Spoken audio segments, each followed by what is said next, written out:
Hey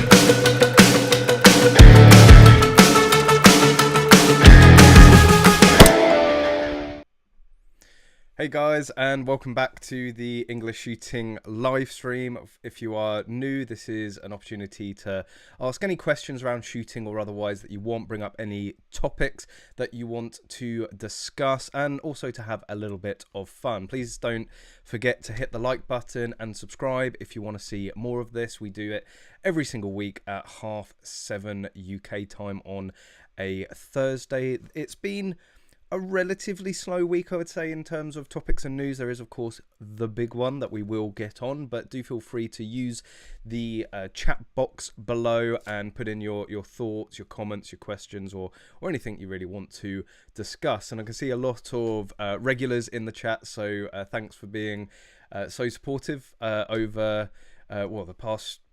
We've been doing this months and months now. It's getting fairly regularly, so it's good to see the same name. So really appreciate that, you dropping by and giving up your Thursday evenings to come and join and have a chat.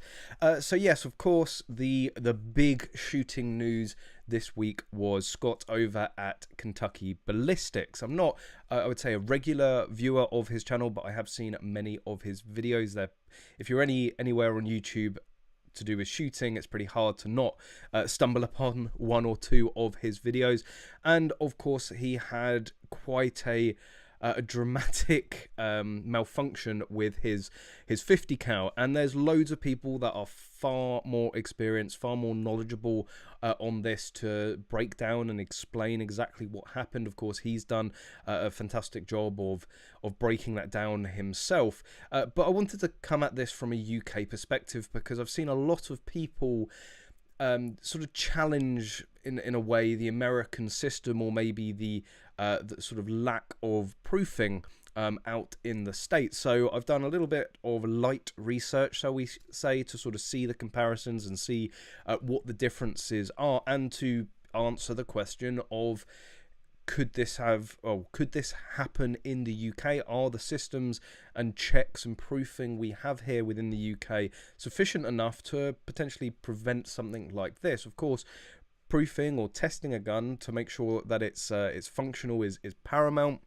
You don't want to be sending out products out there that are potentially dangerous to people, and you want to build in safety margins so that if you get a particularly hot round, the gun isn't going to blow up like we saw with Kentucky Ballistics. So the long and the short of it, from what I can find, is that America doesn't have proofing houses. They don't have the same sort of proofing houses we have here in the UK or even Europe. They also use a different specification, SAMI specification, where we use CIP.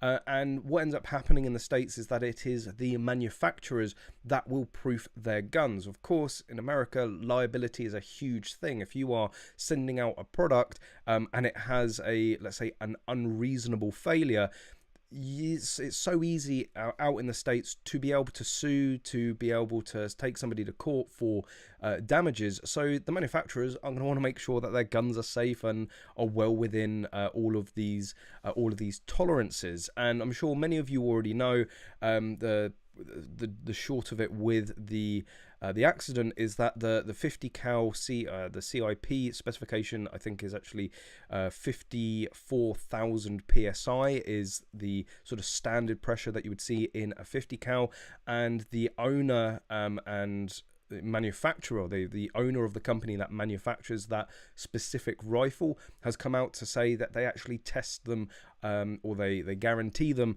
up to 85,000 psi. And again, I've seen a lot of people saying, well, that's not nearly enough. You need far more sort of margin of error when it comes to sort of overpressure and maybe a hot round. So digging into it, the UK Proof House, this was on the Birmingham Proof House website, they build in a 25 to 30% overpressure margin. So they are going to be testing your guns. If you don't know what proofing is, you send it to the Proof House, they will put a hotter round into the gun, they will fire one or two and see if the gun survives. And because they are using a hotter load and a hotter round, it basically comes to the conclusion of if it can take this hotter round, then it's going to take anything within specification.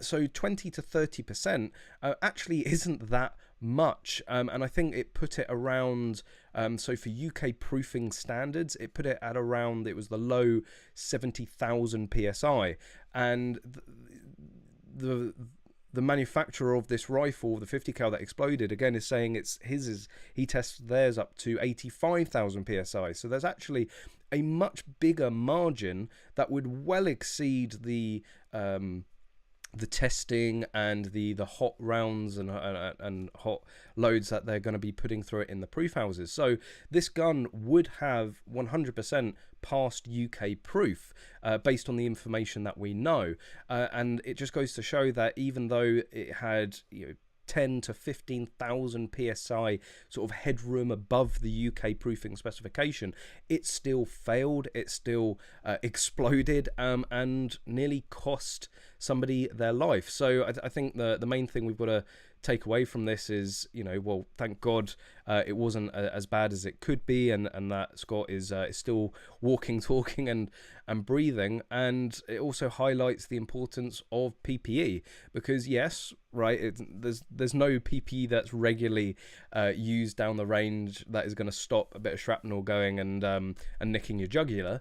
But the eye protection, that back nut of the gun flew out and hit him square in the face and indented his eye pro. So again, whilst he broke, I think it was in 3 places in his face, and needed sort of reconstructive surgery on that, if he hadn't have had that PPE, the sort of force of that nut coming back wouldn't have been spread out. It would have been a direct hit. The glasses have definitely taken some impact and absorbed some energy, so it could have been a lot worse. I think you were looking at the loss of an eye at least if you weren't wearing, or Scott wasn't wearing that PPE. But yeah, overall, anybody saying that this is an issue with not proofing in America or not having proof houses and guns out there not being made to the same specifications that they need to pass here, that's just absolute bollocks. The gun at 85,000 psi, sort of max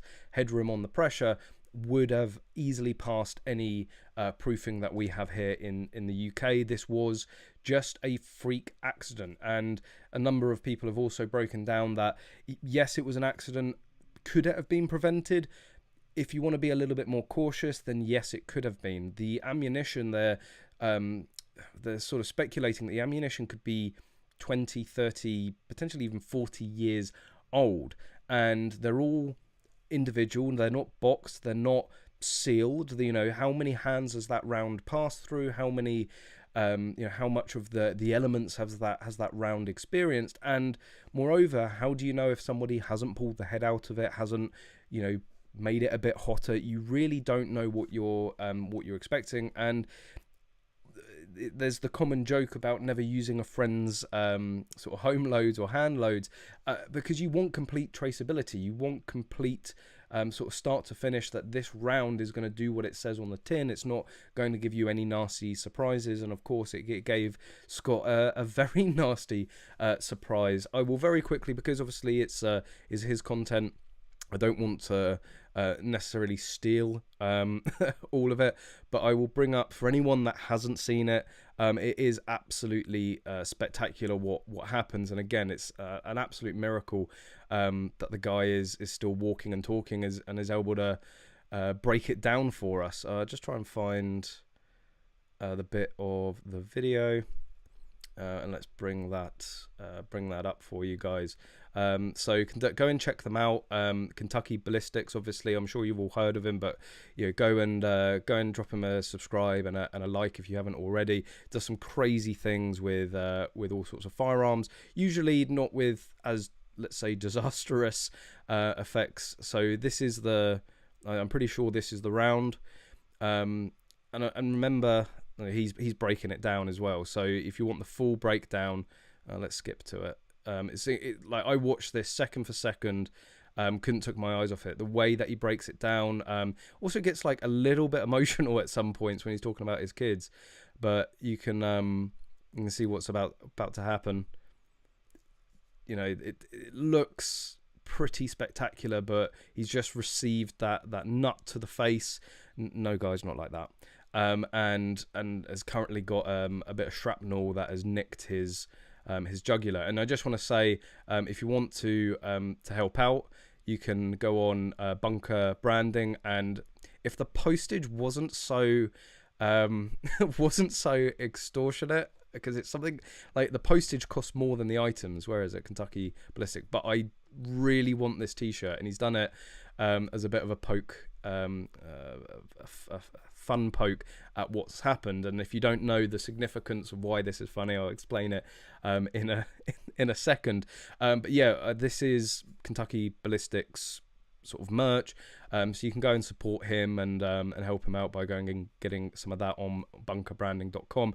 Just be warned, any UK viewers, the postage is more than the shirt, which is putting me off slightly, but I might just bite the bullet on that. So the whole thing about just put your thumb in it, so he's had this bit of shrapnel go into his neck, into his jugular. I think it's nicked the jugular, so he's bleeding out of his jugular. It's also collapsed the lung. I think they said that they found the piece like in his lung, so just absolutely mental. And of course he's bleeding out. So his dad first, who's filming behind, like imagine that your son is there shooting a gun and you see that happen to your son. Like God knows what was going through their heads at that time. But obviously Scott's a bit dazed, as you would be, and his father comes up, sees he's got this laceration, and just sticks his thumb into his neck, and gets Scott to then stick his thumb in his neck, and like drove themselves to hospital.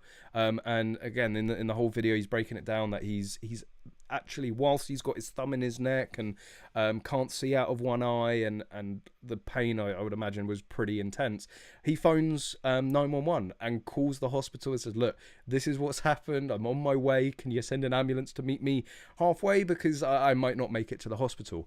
So it's absolutely insane. And again, it's just an absolute miracle that the guy is still walking and talking and is able to sort of tell us about it. But go and watch the full video. It's like 90 minutes, but seriously, it's you won't look away for a second. So yeah, it's that's sort of surrounded the discussions this week for it. And for those that don't know, it was a sort of a military surplus slap round, which is becoming a little bit of a meme now because of all of this. It's a danger. At the end of the day, guns are inanimate objects, but failures can happen. That's why we have PPE. That's why we have so many sort of safety rules with firearms. You've always got to be careful with them, because you don't know if something like that is around the corner.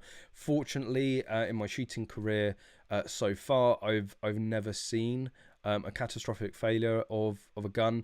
Certainly nothing that has posed any danger to somebody. I've heard of a couple of instances in the UK where it's happened, but yeah, you never know what's around the corner. That's why you always check to see if there's any obstructions of barrels and things, just basic things you can do. And also buying your ammunition from a reliable source and make sure that it's new, it's packaged, it's sealed, and again, what you're getting and it hasn't been passed through 20 people's hands, because apparently these slap rounds are they're really rare, really hard to get hold of, and really expensive. So people are obviously collecting them, passing them on, trading them, selling them on.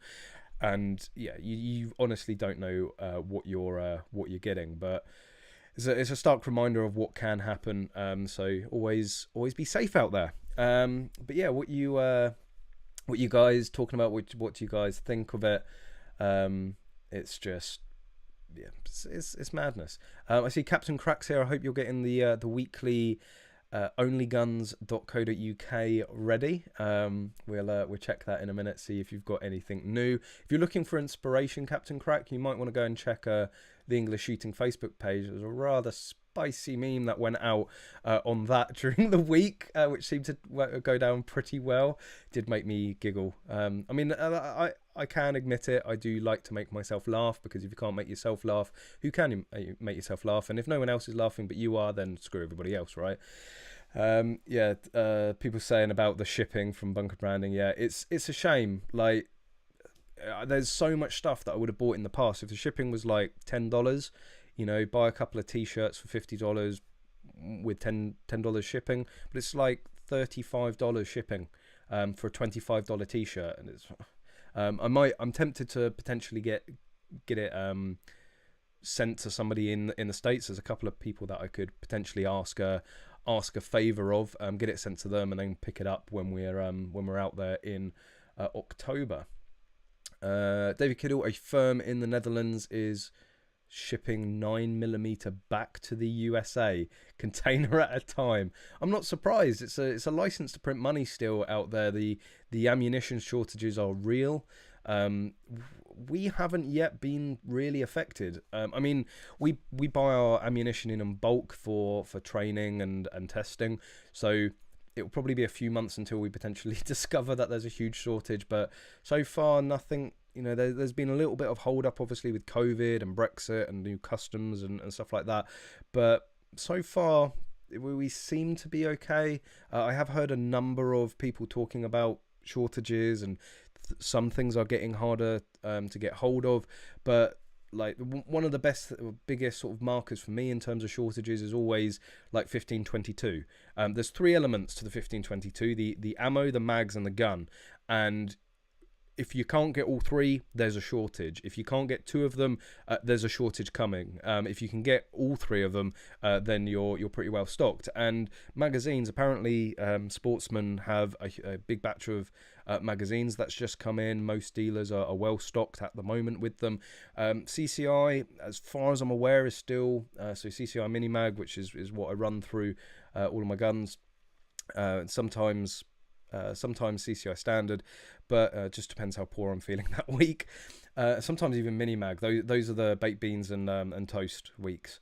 No, not mini mag. Did I say mini mag? What did I mean? Magtech. That's it. You know, for just general plinking stuff, like Magtech's not bad, but if you want 100% reliability, it's also CCI. But so far, CCI seems to still be on the shelves. I haven't heard much about it not being difficult to get hold of. And the 1522 rifles, they've definitely got a little harder to get. They're I think there's a little shortage with them, so we're going to have to see how that pans out. At uni, we had an overloaded 450 factory round that was damaged in the heirloom Webley. A replacement cylinder and repaired or replaced latch were needed to repair the revolver. Yeah, again, like old guns, you know, you're taking a risk in some cases if something's been locked away, something is like effectively an heirloom.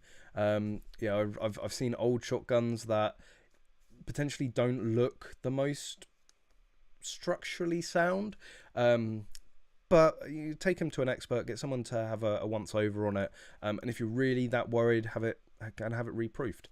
Callum, is there any update on your FAC? Why have they not renewed it yet? I'm asking the same thing, Adam. So no update. The application is still in. I'm still waiting, as are a lot of people. Still, there was a brilliant map actually. I'll bring it up. I was meant to share it on the page, but somebody shared it in the group. So English Shooting has a Facebook group as well, which is there's a couple of thousand people in it, so it's not particularly private, but it's just a little bit more, I don't know, focused in a way. So if you want to go and join that, there's always good stuff being posted in there. So let's bring this up. I don't know where the source of this is from, but there's no one that sort of called it out or denied that it's real. So here's the legend. So these are for all of the firearms licensing departments. So you've got red for no grant, no ETA of when they're going to be processing them again. You've got orange as grant with good reason. So like Hampshire, I haven't actually recently checked, but I know during lockdown they would process your application if it was for professional or vocational reasons. You've got yellow for no grant until the 17th of May. So only 10 days to wait for that. Blue, no grant until the 21st of June. And green is grant. May include processing delays because of COVID. So if you're seeing red, if you're in any other red areas. There's basically no information. They're not processing grants. They don't know when they're going to be doing them. What was orange again? Oh, grant with good reason, of course. Yeah, Hampshire, where I'm based. So if you're professional, vocational, you can get one. Blue, what was it? I went through them all and instantly forgot them. Yellow is the 17th of May. They're going to start processing again. And blue is going to be the 21st of June. This is just one of the frustrating things about shooting in the UK, and certainly UK firearms licensing, is the disparity. I say it all the time. There's such disparity between licensing departments. It's like, well, you know, how can one, you know, the majority are green, right? You can quite clearly see that. So why can the majority of the UK be processing applications as normal, but certain counties can't or aren't? And you know, why are some doing it on the 17th of May and some are doing it on the 21st of June? But that will give you some indication. Again, that's in the English Shooting Facebook group if you want to go and check it out and learn where you're at with your application. But with me, I'm still just waiting. It's been a lot of that over the previous 4 years.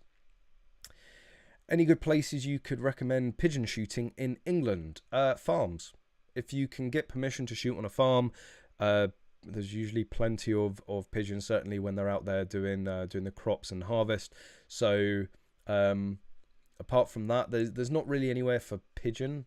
I'm assuming you mean like actual pigeons rather than clay pigeon. Maybe you do mean clay pigeon shooting. I'm not entirely sure. But if it's real pigeons you want to shoot, farms. Go and find a load of local farms, send them an email, or try and, you know, drop by and see if they're about, and just ask politely. I ended up getting a permission for air rifles on a local farm. I really wanted shotgun. That was the main reason we did it, but I did it a few times with the air gun. As I've said before, it's not really my thing, but I tried it out. It was good fun going out there late night with a mate, and it's quite nice to have some, you know, have a permission to have this sort of spot of land that I could go out and shoot. And of course, you know, where we're based with Magload, we've had the privilege of going on game days there, but also going roost shooting, and also going hide shooting for the pigeons as well. So I've had a lot more experience of that over the past few years. But in terms of clay pigeon shooting, loads of grounds that you can go to up and down the UK. The best place to go is the CPSA website. That's the Clay Pigeon Shooting Association. Yeah, never give acronyms to a dyslexic. You just confuse them. Yeah, so the CPSA has all of the, you know, sort of the best grounds on there, listed on various maps or lists on their website. In Hampshire, highly recommend the Spitfire shoot. Been there, you know, been going there for a number of years. It's actually been quite a while since I've gone, but they've done practical matches there with Kentucky Firearms Club, and I do like going around there for you know 100 clays sort of day out as a casual shoot. Surely you could argue your FAC is professional. Yes, I did. I tried that one. It's still being delayed. There's obviously my application and my case is not the most straightforward. Let's just say. So there's other things that sort of need to happen first, and they're, let's say, taking their time in doing various bits and bobs. But yeah, I did try that, and yeah, got a bit of a no reaction from that. Match on Saturday was super fun. Can't wait for the 12th. Yeah, so that was one of the points I was going to talk about. I didn't have a chance to film because it was actually the first match that I've ever RO'd. So if those of you that don't know what a practical match is, you have a range officer for each squad, and they're responsible for running each shooter and competitor through each stage and sort of giving the stage brief and basically being the referee for that squad. So anybody that was lucky enough to be in my squad, I apologise greatly, because being an RO is a lot harder than it looks, and you can really easily piss people off by making the wrong call, but I think overall it was pretty sound. It was pretty. I think everyone was fairly happy with my ROing, but certainly a lot more to learn. But yeah, it was good fun, but being ROing, I wasn't able to film. There was a number of pictures that have floated around on Facebook, on the English Shooting Facebook page, and I was fortunate enough. I was gonna bring up the results, because you know, anytime you have a win, you got to celebrate it. So these were actually the section 2 results. So we're shooting a 3-shot section 2 shotgun, and managed to take the win by 20%, which I was pretty happy about. And Paul as well, I have to say, Paul Wyborn, who works with us with Magload, who's a grandmaster action air pistol shooter and is arguably the best action air shooter in the country, although I'm sure his brother would disagree. And this was only his second match. He was also shooting section 2 3-shot, and he came 4th in it. So for his second PSG match ever, that's pretty fucking good. So I'm gonna have to sort of keep my wits about me, and I'll bring up the full match. So of course, you know, Ben Ducker is just an absolute demon at practical shotgun, won by a clear 10%. Connors won standard manual as well. So we actually, technically, Team Magload had a I think 3 division win. So Ben winning open, Connors winning standard manual, myself winning section 2 division. But yeah, it was a great turnout. I can't remember how many shooters there were overall. 69. Giddy. So yeah, a massive turnout for a club match. I mean, you know, 69, you get easily over 100 for a level 3, but for just a club match to have 69 people down there, it was a busy day, and I think everyone came around there, came away from there with a smile on their face. And I'm just gonna see if I happen to have a photo. No, I don't. So yeah, I did actually get 1 or 2 questions at the match about the gun that I was using. So it's a gun that you've seen many times before, and I actually did a video on it. I did a specific section 2 sort of training video. So one of the distinct features, let's say, of the section 2 that I use is that it's got an extension tube, and a lot of people go, well, hang on a minute, that's not section 2 anymore. I go, no, it's still crimped, it's still restricted. You can't physically get more than 2 rounds into the tube.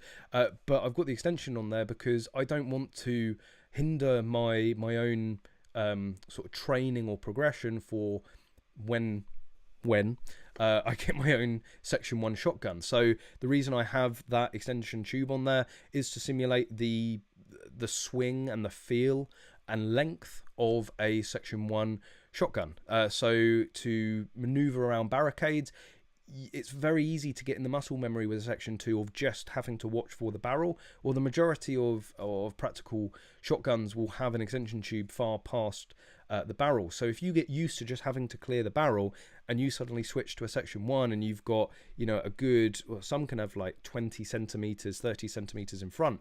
So that's just something else that you have to sort of retrain yourself to do. And also the swing of the gun completely changes. You start putting something out further and weight out front, although it is the Magload carbon fiber tube, so it weighs absolutely knob all, but it does affect the swing of the gun. And again, that's something that I don't want to have to adjust to when I get to section 1 shooting, and everything else on that gun is sort of how I would have a section 1 set up for competition, with the the port work, with the stage saver, so on and so forth. So hopefully it should be a very natural transition when I get into the section 1 shooter, and I highly recommend doing it. There's a number of people that have the tube. I think even Tegan from Team Blue, she has an extended tube on there. It's a 2+1 still, but it's to simulate that weight. And there's a number of people that have done it just to elevate your training for when you get onto section 1. One of my faux pas with it though is that to simulate the weight as well of a fully loaded tube, and I've said this a number of times, but just fair warning for anyone that has the same idea, because it's not a good idea, as I found out in the end. Putting dummy carts in the tube under some spring pressure to simulate again the weight and feel of a Section 1. But what I found is that it acted like a buffer. So with an inertia gun that the Stoeger is, to have those cartridges springing about was actually stopping the function of the gun. It was hindering the reliability. So I ended up removing those weights, and it's just a hollow tube to get used to the swing. Okay, you threw an only guns together. Oh, I'm just actually on another note. So if you want to get into practical shotgun, really can't recommend Kentucky Firearms Club enough. There were so many new shooters there, and trying it for the first time, and it's such a welcoming club.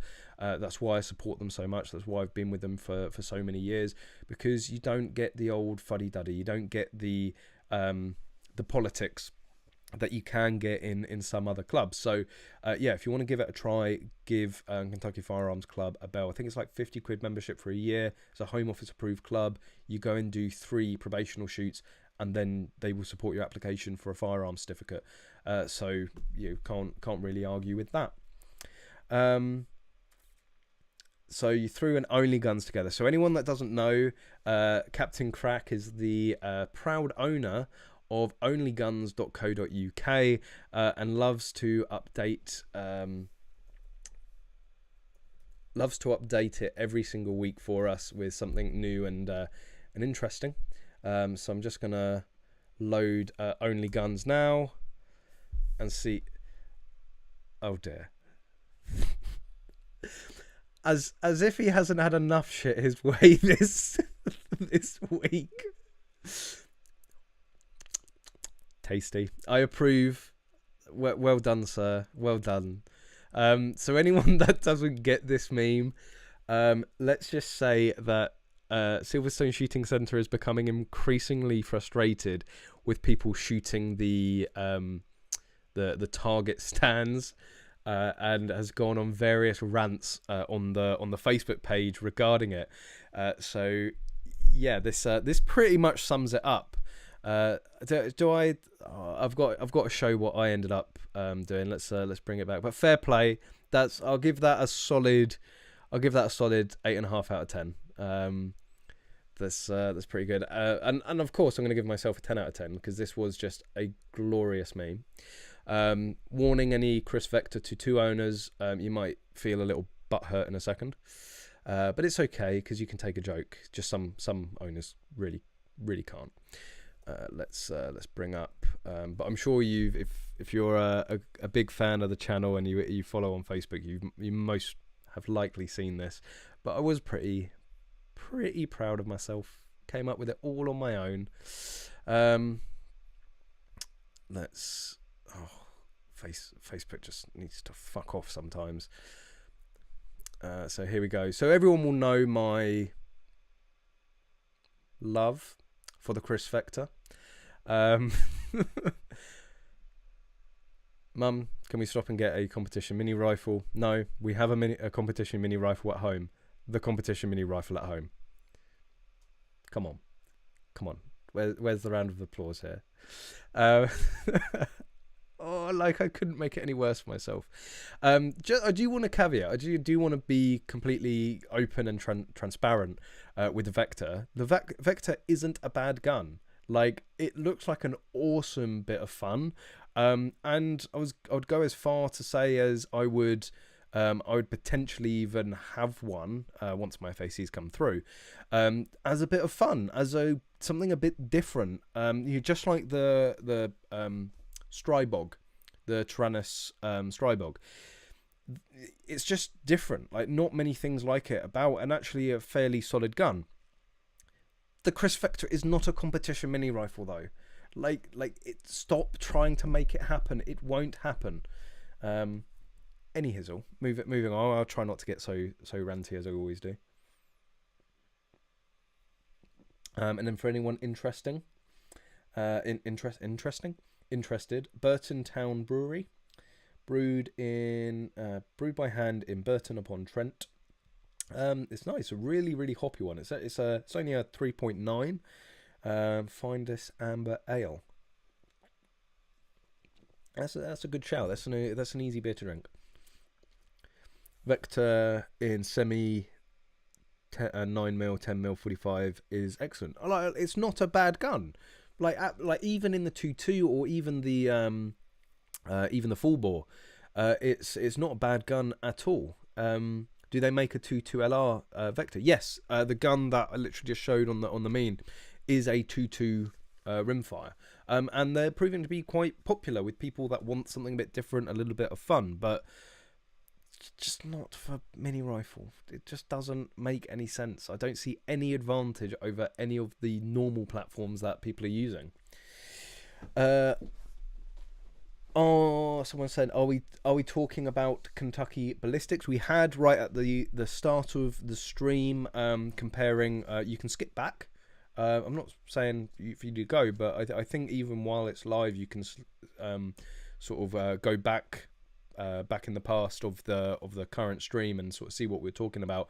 But we were discussing the UK proofing system and whether that would have prevented the gun, and the long and the short of it is no. The gun was actually built far beyond the specifications that the UK proof house test to, and it still failed. So just a freak accident overall. And a word of warning: make sure you know the source of your rounds. Make sure you know that it's that they're not going to do that. You know, and that they're to specification. Fun fact: the real Chris Vector also sucks here in the States.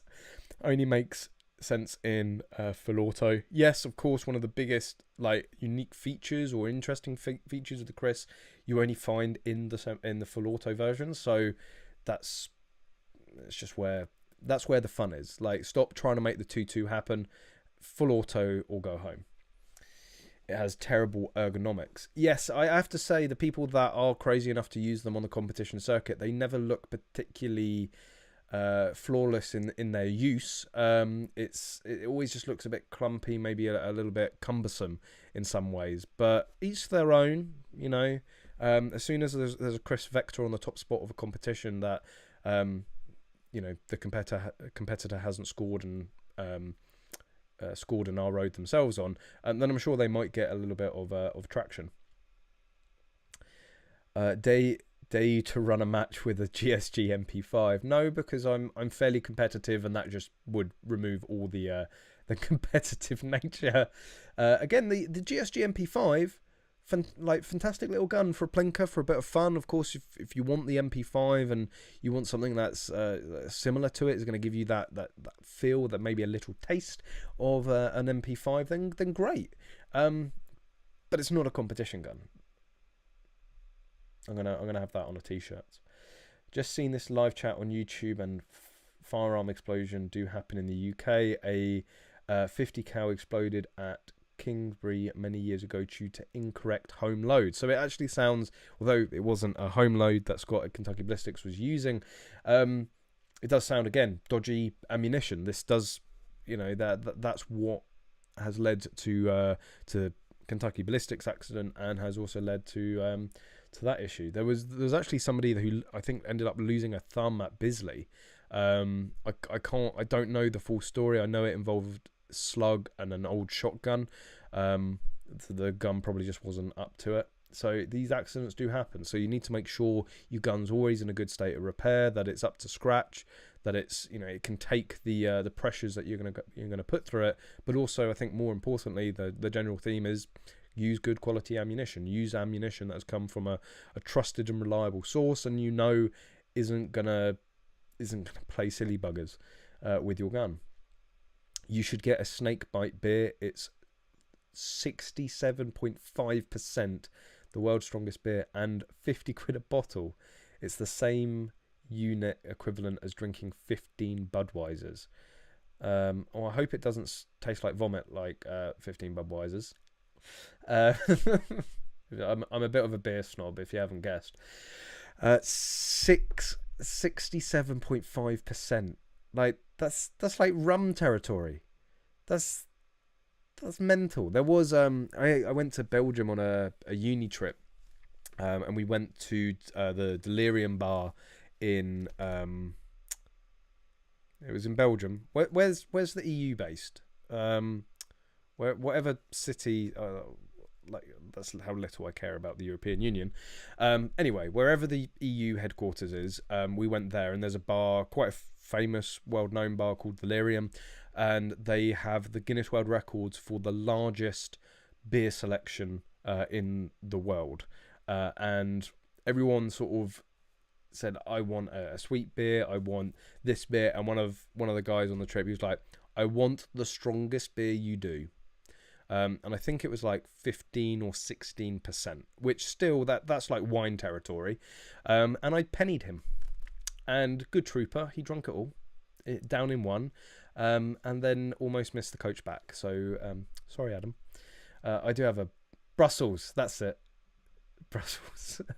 I do have my moments of going absolutely blank. Tiger Woo Sprouts. No, don't like Sprouts. Gavin, thanks all. Have to go. I really enjoyed listening to the stream. Well, thanks for dropping by. Hope you've subscribed. Hope you're coming back to see us next week. I haven't heard anyone point out that there are sabotaged ammo out there with high explosives in it. That's not good. Well, again, it goes to point, like, if you're buying like random rounds off of the internet, like, what have people done to it? I mean, there's some sick people out there that will, just for shits and giggles, spike somebody's round. Perhaps that's maybe even what maybe it was Demolition Ranch. Has anybody like, where did Scott buy the slap rounds from? Maybe it's Demolition Ranch. Maybe, he thinks Kentucky Ballistics getting a bit too big, wants to maybe knock him down a peg. Who knows? Birmingham Proof House sent my Section 1 shotgun back with a broken gas piston spring, but it passed it for proof. So yeah, this is something I want to learn a little bit more about. I know that the proof houses do tours and they will try and like open the doors as much as they can at points. Obviously, they're very busy most of the time, but I'd love to learn more about the process. But as far as I'm aware, like, the proof house don't care if the gun is functional. Like, they don't care if it's extracting around or it's feeding correctly or whatever. They just want to put a hot round in it and make it go bang and see if there's anything left, to see if there's been any structural damage from a hot round. And apart from that, as long as it doesn't go, it goes bang, but bang in the right way, and there's no damage, and it looks up to scratch, they'll send it out. I have heard, unfortunately, they're dealing with thousands, if not tens of thousands of gun a year, because they're proofing for the military, they're proofing for the police, they're proofing for the export market, they're proofing obviously for the UK and import market. So thousands and thousands of guns, tens of thousands of guns, if not potentially even hundreds of thousands of guns.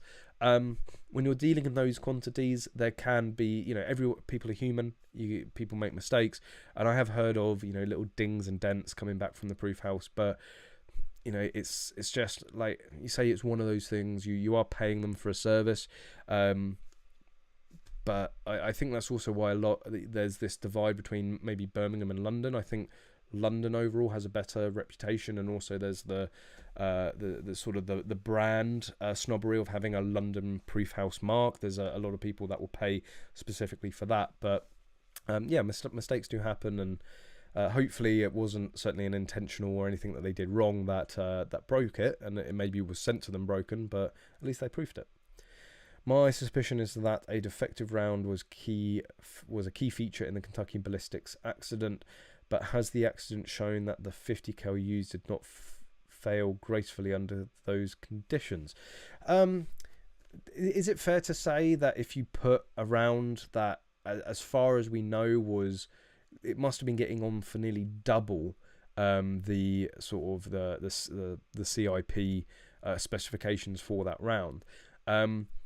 Like, it's an explosion. I don't think there's ever like a graceful way to fail. I mean, yeah, I guess if you'd have thought about it, you could have maybe those lugs do those lugs need to be as strong as they did if they, because obviously all of the well, no, because I don't know. I'm not a gun designer. I'm not going to start getting in all to that into that. But at the end of the day, UK proof would rate that gun up to, I think, a maximum of like low 70,000 psi, and the manufacturer actually rates theirs up to 85,000 psi, so well above UK proofing specifications, and it still failed. I really don't think there's a lot more that the manufacturer could have done. You know, he gave a massive headroom in terms of overpressure, and it was just a silly hot, you know, old round. Like, God knows what the condition of that round was, how many hands it had been passed through. Another point that I'd seen somebody make is that when you're getting into 50 cal territory and you're dealing with those sorts of pressures, the sort of what we would think as a blockage in the barrel is can actually be a lot smaller. So they were talking about debris, small debris in the barrel, not necessarily a blockage you'd be able to visibly see, but debris or build up, or just any other, say, contaminants in the barrel that shouldn't have been there, could have led to this explosion. So there's many different factors, but I think we're, like most people are in agreement that it is most definitely down to the round, these old, God knows where they've come from, slap rounds. And at the end of the day, this is something that is designed for military personnel to be taken out lightly armoured vehicles. So it's a pretty spicy round.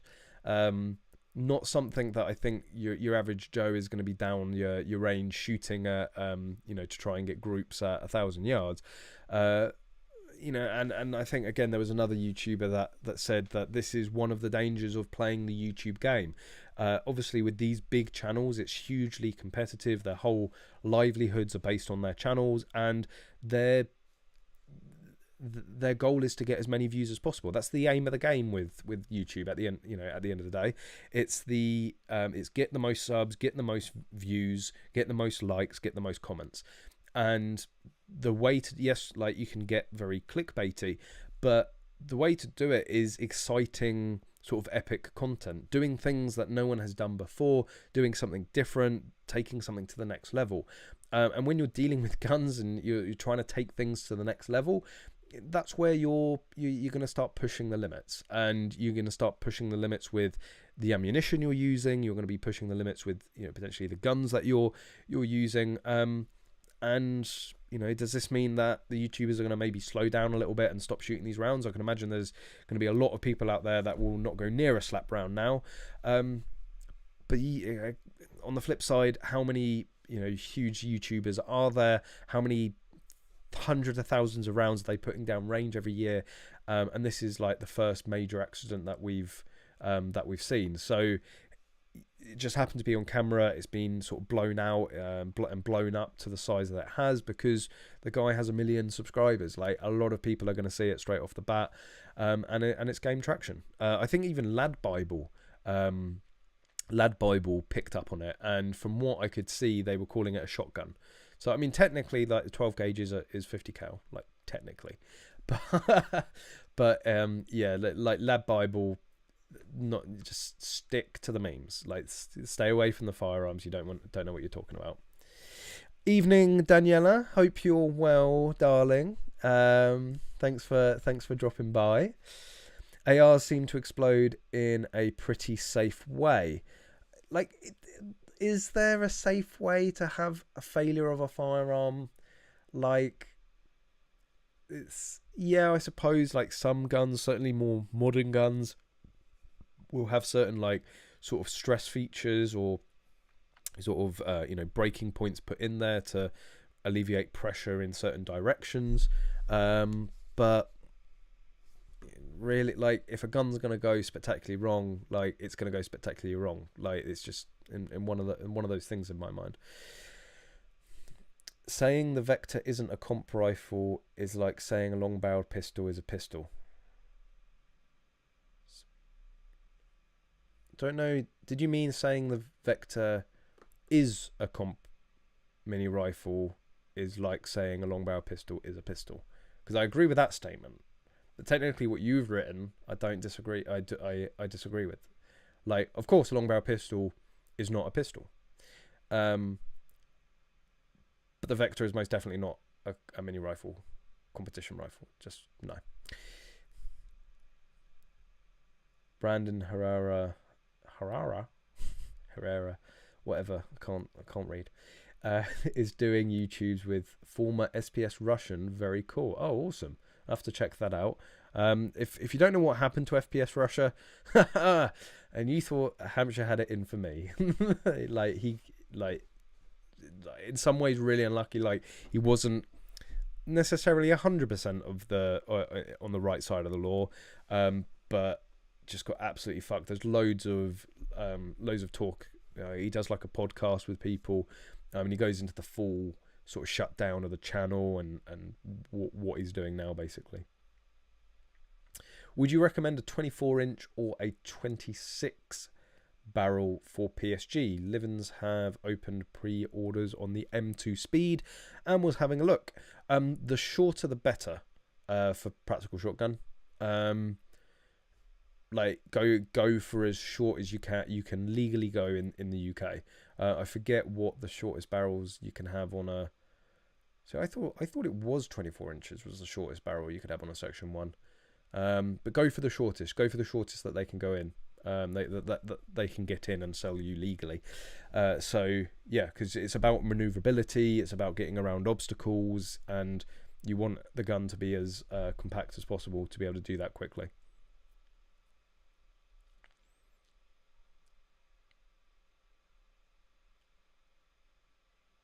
I will never fire a slap round. Not that I'd have the chance, but for sure, no now.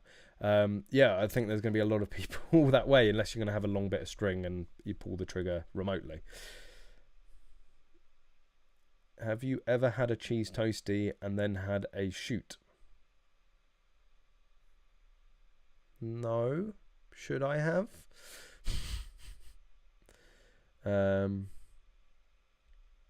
Yeah, as most of you said, it was possession of marijuana that he got done for, and unfortunately has a federal conviction. So he has a felony. I could never say that fucking word. And basically can't own guns again. Because in America, if you get a felon, you know what I mean. If you commit a federal offence, you lose your right to bear arms. So, you know, he sort of, I don't know. I think there's some points where you can petition to get to be allowed to own guns again, as a felon, but at the moment he can't. I mean, technically he could get a friend to store the guns or possess the guns or own the guns, and I think felons, like any American viewers, correct me if I'm wrong, but can a felon still shoot? So if a felon goes to a gun range, or goes out with their friend, as long as they are supervised, can they still, you know, handle a firearm and shoot a firearm? Or is it like, if you're a felon, that's it, like you're never touching a gun again? I don't know the US law that well on all of that. What makes people want to fire this mystery ammo? Views, like YouTube views and subscribers, you know, doing stuff that no one else wants to do or is brave or stupid enough to do, so they go and do it for the views. That's what it comes down to. Felons cannot even touch them, cannot shoot under supervision. Wow. I mean, that's actually the same here in the UK. If you're so we have a thing, I think it's Section 21, and basically if you are exempt from Section 21, so if you don't meet the requirements for Section 21, which means you have a conviction, or you know, you've served a custodial sentence over a certain time, or a certain length, or there's been certain criminal charges even without a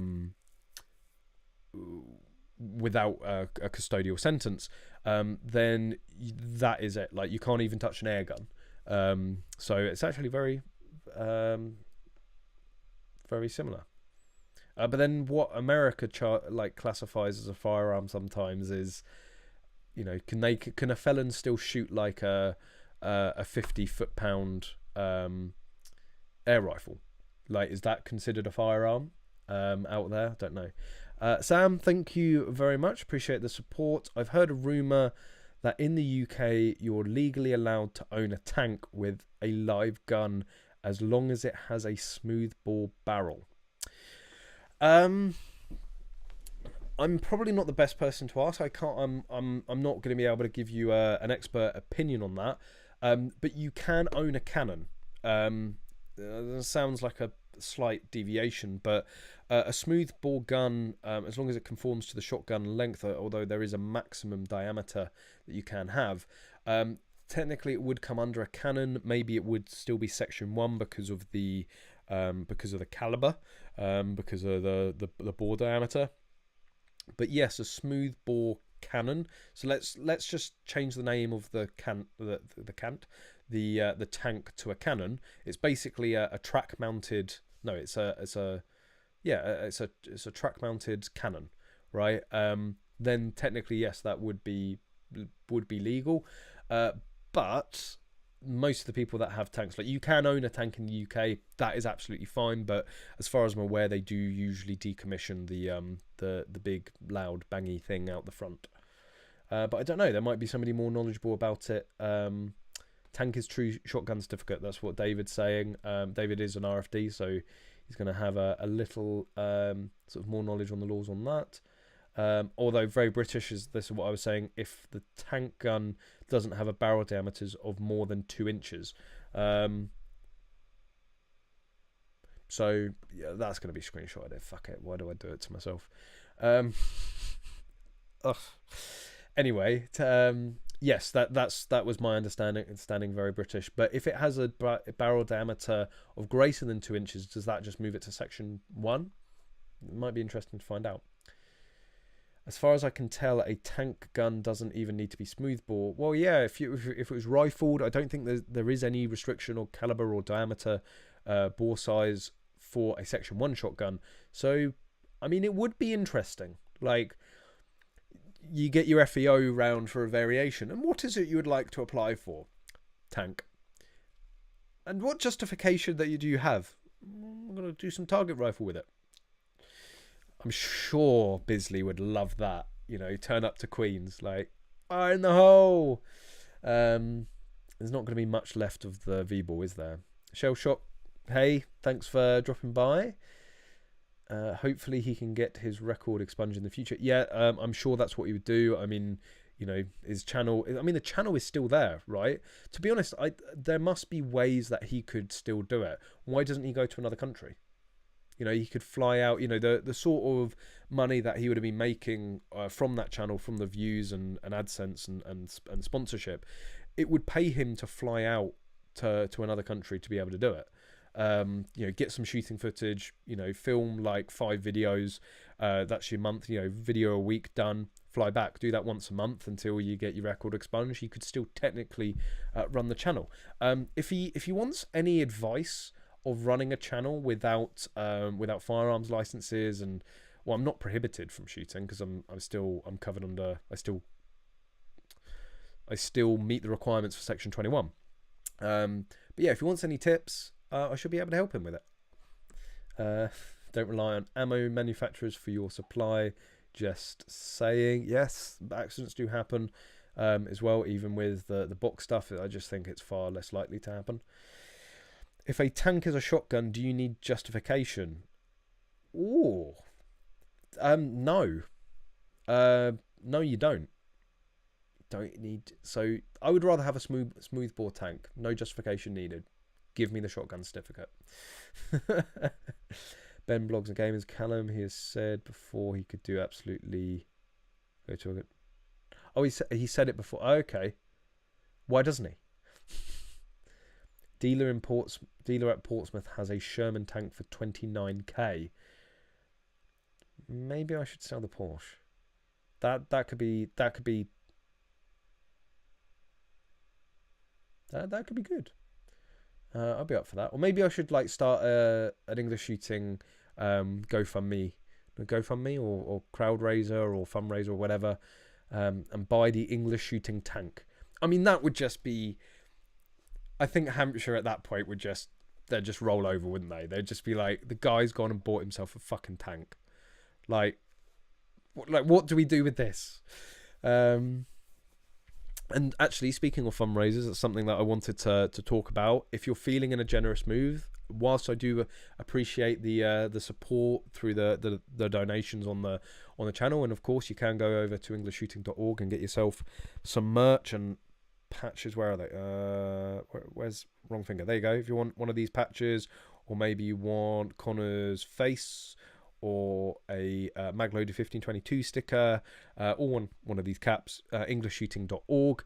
But if you're feeling in a generous mood and you want to support the British, the British shooting scene and the young shooters that are coming through, then there's currently, I always do this, I always put it on the wrong, I should have it on this screen as well. Let's see if my history brings it up. It's the British shooting. Oh, let's see. Like, I'm gonna end up posting a link in the chat in a minute, but I'll bring it up. Why do they always make it so bloody difficult to find? Anyway, I'll show you what I want to show you guys. So if you haven't heard of them, it's the British Young Shooters Association. And what they found out, I ended up meeting the guys that are behind it, and really nice blokes, heart and head are completely in the right place with this. And they spoke to me at the British Shooting Show a number of years ago, I think when it was like in the early phases. And what they had discovered is that there was this gap between like scouts, like there was something like some ridiculous number, like there was 700,000 like pre-teens shooting on a monthly basis. It was something like, I'm probably completely butchering that stat, but it was something along those lines. There were hundreds of thousands of kids that on a regular basis would be shooting, and then what they found was that there was this massive drop off at university. Now, I was fortunate enough to go to a university that had sort of stunning range facilities. I found the link, so I'm gonna put it in the chat for you guys, so you can find this link, or you can find the page I'm currently showing you.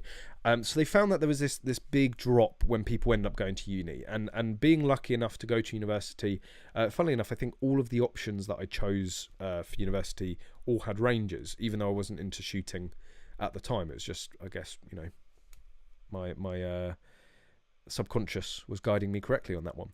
But out of, I think it's like 150 universities, there is only like 30 or 40 universities with shooting teams, which means that people that shoot through cadets or shoot through scouts, or shoot through their primary school, maybe even shoot through their secondary school, not like that, they get to uni and they end up like the biggest basically drop off of people shooting is at university.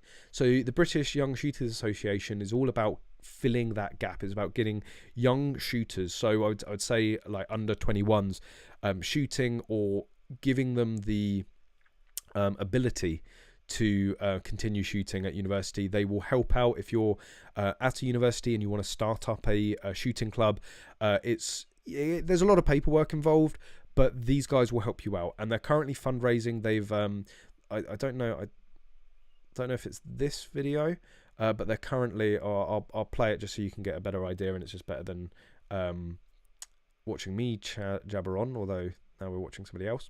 That's Richard, I believe, as well. He's one of the guys behind it. But they've also just got a clubhouse at Bisley, and they've got big plans for it. They're going to be doing like loads of events. It's somewhere like offers a real base for sort of young shooters to go to Bisley and stay there and learn. So it's a great cause, and if you're feeling generous, I would plead with you to donate to them. I don't know if it's got it on here, but what they have planned for the club and the clubhouse, it's going to be an amazing an absolutely amazing facility. And they do everything. You can see small bore, full bore, gallery rifle, historic service rifle, civilian service rifle, muzzle loading pistol, and pistol. I would like to see practical on there. If they're looking for somebody to help them out, get a bit more young people shooting practical, hit me up, guys. Oh, here we go. This is their clubhouse. So it is like sort of like Dead Man's Shoes to get a clubhouse at Bisley. And it used to be the old Freemasons ones, and they're doing it up. So they've like completely gutted it. This is how it was looking. I think this is the latest update, and they're going to put bunks and like a hangout area. But yeah, they need support and financial support. So go and hit them up. The link is in the chat. You might have to scroll up to see it, but it's there in the chat. Go and donate. Scott, thank you very much. Appreciate your support. Even if your tank has a smoothbore barrel, you can technically still buy 2-part ammo for it. But yeah, you could legally own a rifle barrel tank anyway, which is absolutely nuts. Like, this is like sort of one of the again sort of frustrating thing of UK firearms laws. It's like, oh no, you can't have a 9mm handgun, but you can own a tank. Like, hello, like, because that makes any sense whatsoever. They're going to ban tanks now, aren't they? They're going to look into it. Right, Callum, I have to go and do something. Probably won't be back tonight, so everyone have a nice night. Everyone, I'll see you guys next week. Take care. And you, Ben. Thanks for stopping by. I appreciate you getting involved, and everyone getting involved. Everyone get involved. You know, that's why we're here, isn't it? But yeah, so we'll catch you next week. And don't forget, Ben, you can always come back and watch it. Like, every live stream is up on the channel afterwards, so you can watch any bits that you've missed or rewatch it. Whatever you want to do. Maybe you're watching this right now and it's like 3 or 4 days after the stream. Then thank you, appreciate it. But 7:30 on a Thursday, you get to enjoy live interaction. Any fans of the film If here tonight? If? No, don't think I've heard of that one actually. You do not need justification / good reason for Section 2. It's a lot easier and more open than Section 1. Yes, absolutely. It's technically, whilst it's a video that's got a lot of interest over the past few weeks, the right to bear arms, there is technically the right to have a shotgun in a really sort of long, convoluted way, because you don't need good reason and justification. It's technically a shall issue. Like a shotgun certificate is like a shall issue unless the police can provide reason why you are unsuitable, and then you're not you won't be able to get it. But yeah, you don't need good reason. Whilst in theory you could just go, I like guns, I want a shotgun, give me a shotgun certificate, and they would technically give it to you. I wouldn't try it. Like, I always say to people, like, go and do some clay pigeon shooting first, maybe have a couple of instruction lessons, and a little bit of coaching, so you know your way around the gun. I have to say, looking back, the first time, when I bought my shotgun, the Silver Pigeon 1, it's for my 21st birthday. I'd only had my certificates like a few months, I think it was. That didn't last long, did it?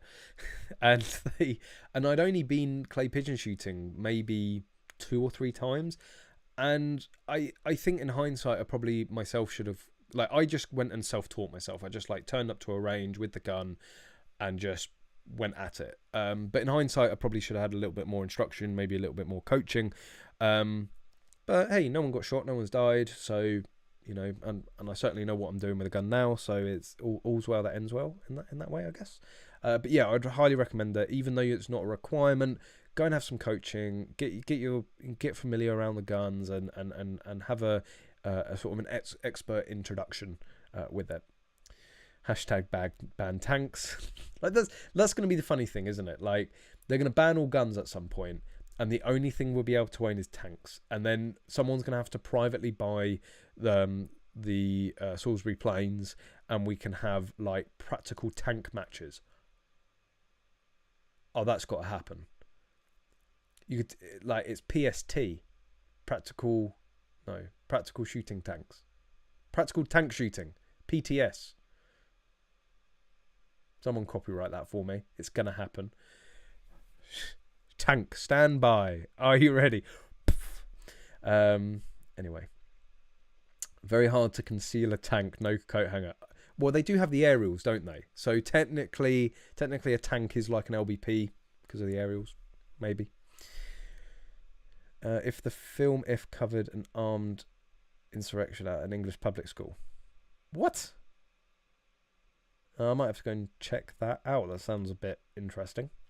It's harder to get an airgun license than a shotgun certificate in Scotland.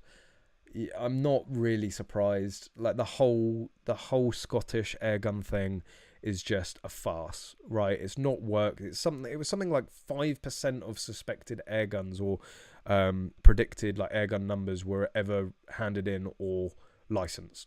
You know, so like 95% of the airguns are still floating out and about with no licensing. No one knows where they are. So yeah, that really did well. But whilst I know it's a bit shit for the Scottish, for the people in England and Wales, the silver lining is that I think it is the main. It's probably how badly the licensing of airguns went in Scotland is the reason that England and Wales don't have it. If it had been if 99% of airguns had been licensed or handed in, and they were calling it a massive success, they would be bringing it into England and Wales. Absolutely no doubt about it. But the government can't justify it. Why, like, when it was such a failure in Scotland, why are the government going to spend all of this money trying to bring it into the UK when they know it's not going to work? Because as I said, all the time, the shitheads that go around shooting cats, shooting people, shooting children with their air guns are not going to license them or hand them in. They're little shitbags. So all you end up doing is having the people that are sensible with their air guns having to go through the ball ache of getting a license, and all the shitbags are still going around shooting children and shooting cats. So, not saying there isn't an issue, but how we solve it is where we sort of disagree as usual. Tom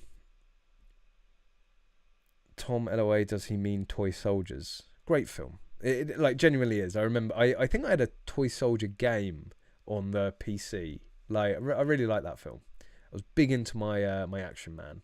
Yes, I know it's like male Barbie, but his pecs were just so tweet. Like which kid, like what kids aren't into like their Action Man? It was Action Man and Lego. That was like my life as a child.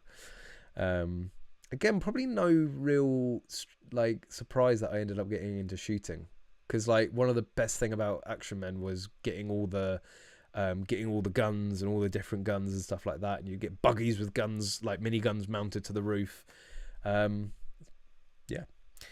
Scott, thank you again. Appreciate the support again. Speaking of practical tank shooting, have you heard of the tank games in Russia? Vids are all on YouTube, including flying tanks shooting. Hold my beer. Let's bring that up. So, tank games Russia. I mean, it would be Russia, wouldn't it? Like, come on. Tank games Russia.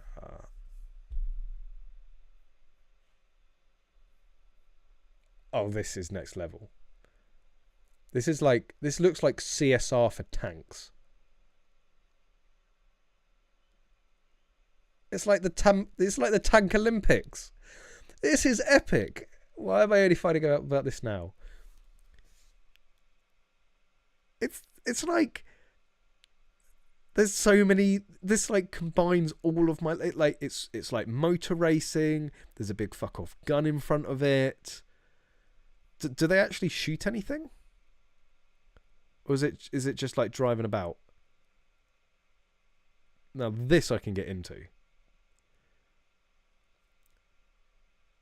It's like a giant obstacle course. It's crazy.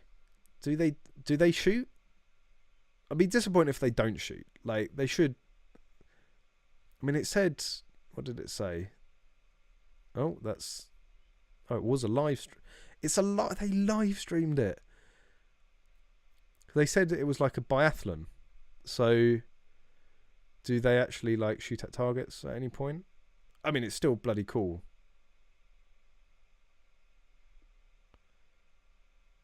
I want to see them shoot some stuff. Tanky go boom boom.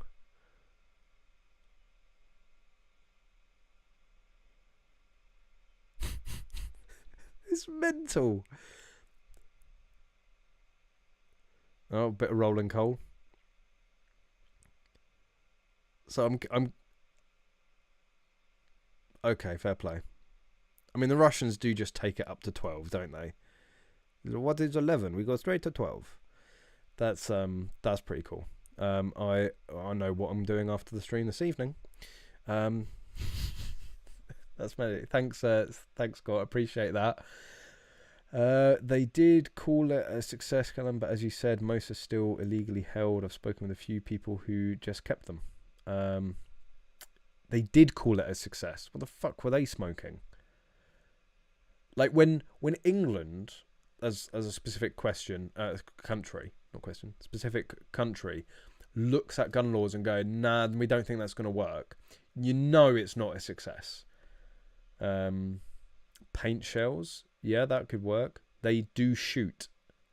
Yeah, they do shoot. They drift, and they have.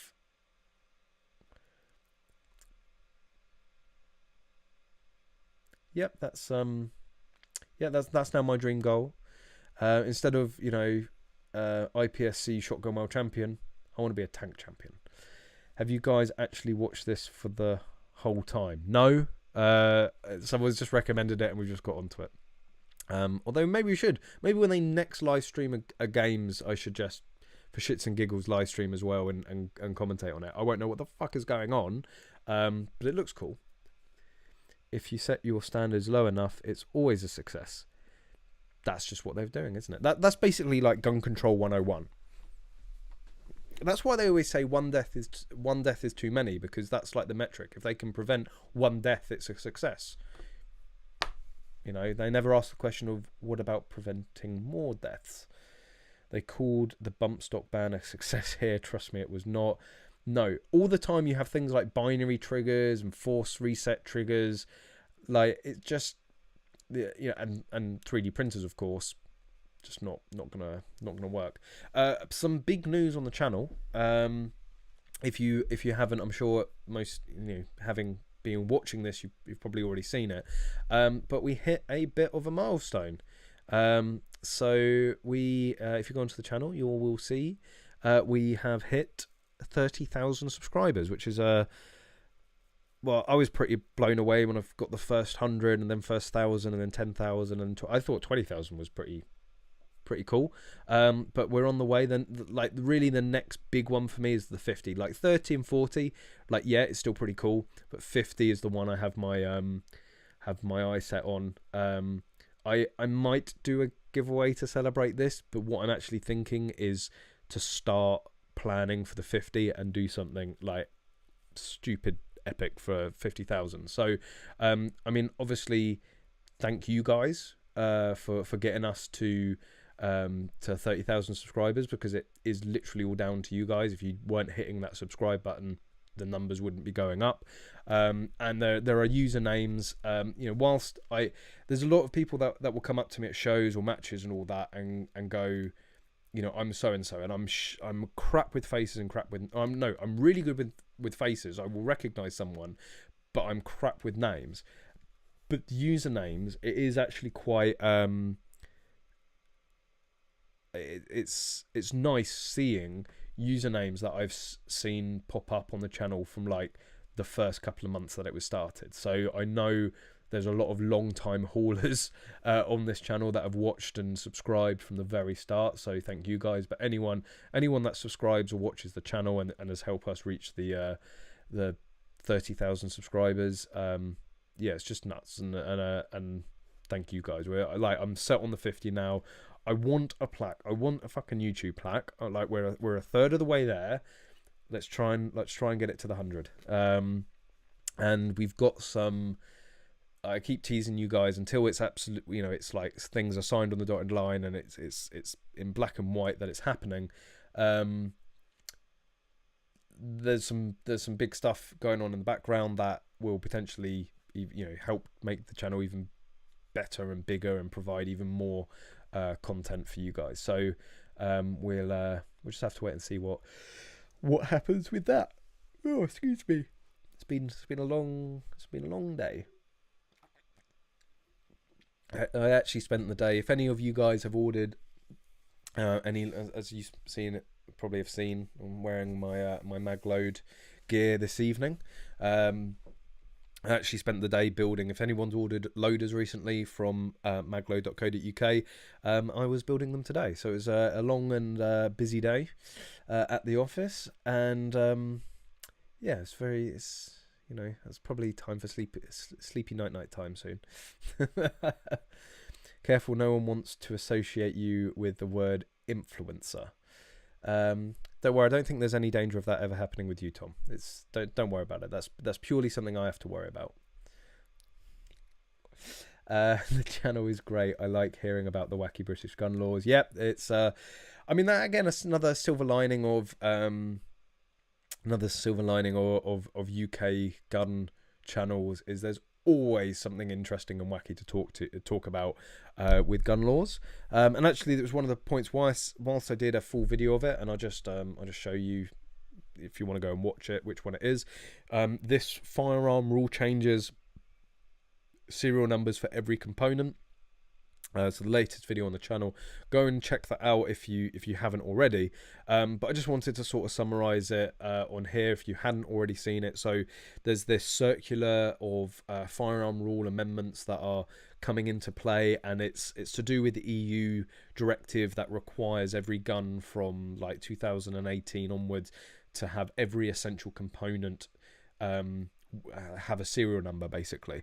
Now, yes, we're not in the EU anymore, but I think this was right around the time of sort of getting stuff done, and we still technically were in it, and so on and so forth. So we did get sort of hit with these directives, but the UK isn't stipulating that we have to sort of abide by it to the letter, but what they are doing is changing the firearm certificate forms in order to be able to note down all unique identifying marks. So the way it's going to be going forward is that if you have a gun and it has 3 or 4 different serial numbers on it on various essential or pressure bearing or controlled components, you will going forward have to note every single one of them on your firearm certificate, every single unique identifying mark, and also any firearms dealer will also have to note it when they come in. And I was discussing this with Connors today, and it's not as bad as it sounds, but there is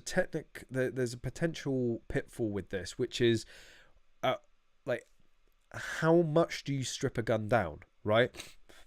Do you just check the barrel, the receiver, and the bolt, or do you start stripping things even further?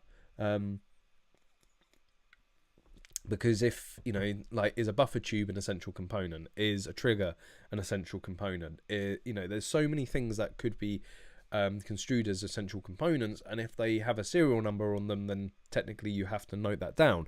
So, how far are you required to strip a gun down to check for all of these unique identifying marks? So I'm sure the police in due course will release further guidance on this and maybe further support, but it's not as bad as we thought it was, which is every single component of a gun is going to have its own serial number. It's just you have to make note of every unique identifying mark. So it's not the end of the world. I still don't know what it's trying to achieve, what it's trying to prevent, but we'll see how it goes. Is Connors the other guy from Bluefield Sports? So Connors does work for Bluefield Sports, but doesn't isn't from Bluefield Sports. Connors is the original founder of Magload. So Magload. So he started Magload as sort of as a side project, as almost like a hobby, and it started growing. And right around the time that it was really sort of starting to gain traction and really build itself a name. We ended up meeting, and I've said before, we used to meet over a shisha. So the way he describes it is that he looked at all the English or UK gun channels, and he didn't say that. He says something along the lines of, I didn't want to send you a loader, but I didn't really feel like I had any other option. Like, you were the best overall, but don't take that as a compliment. Twat. So he ended up sending me an Nexus 12 because I was pretty, I think, well, yeah, at the time, I think I was the only one really doing practical shooting content, on YouTube, certainly from the UK. And he was like, well, I've got to send it to EnglishShooting because he does reviews of practical gear. Sent me one of the first, and I still have it to this day. It's actually sat on my desk at work. He sent me one of the first batch of the original Nexus, and it was the first loader that I could quad load with. I could quad load. Up until that point, I was never able to quad load, and then got sent the original Nexus. And I remember when I was doing reviews I think other reviews as well of the products, I just noted some things. There was a few things that I noted and I said in the video, which sort of sparked Connor's interest, because he was like, oh, this guy is actually vaguely knows what he's talking about, and he saw that I had a 3D printer and stuff like that. So we decided to meet up over a hookah. Or shisha. I prefer shisha, less confusing then. And like every couple of weeks we would meet up and have a shisha when he was down this way for work. Got to know each other quite well. Then the opportunity at Bluefield Sports came about, and I was like, look, you got to come. He was living in Brighton at the time. I was like, you got to come down here if you want to grow Magload. This is the perfect environment to do so.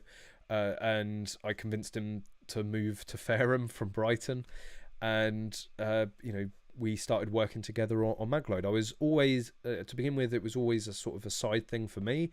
I would help where I can. I made investments into Magload, and was certainly investing my time into it, but it wasn't certainly my main interest. And then over the previous 2 years, that's completely flipped. Magload is my sort of main interest now. It's what pays the bills. It's what provides with myself and Connors with income, and we work side by side on that. So the growth has been incredible over the last few years. It's been an interesting, an exciting journey, and things just seem to be on the up, which we're incredibly grateful for. But yeah, it all started with him, I think, reluctantly sending me a loader.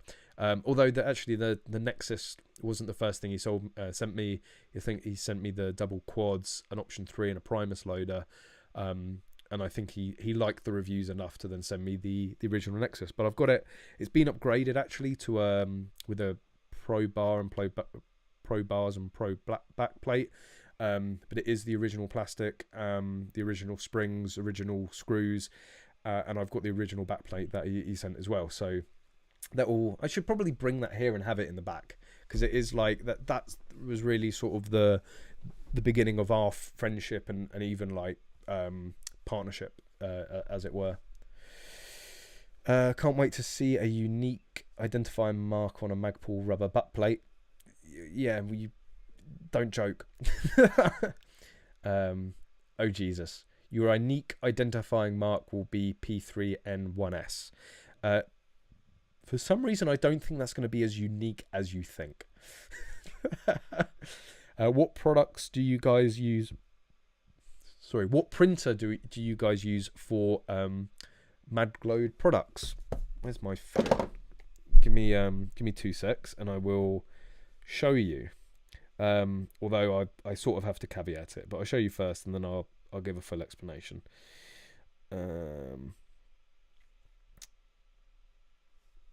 That is the printer. Technically not the exact printer. Let me just check. It's always dangerous scrolling through my photos live on air.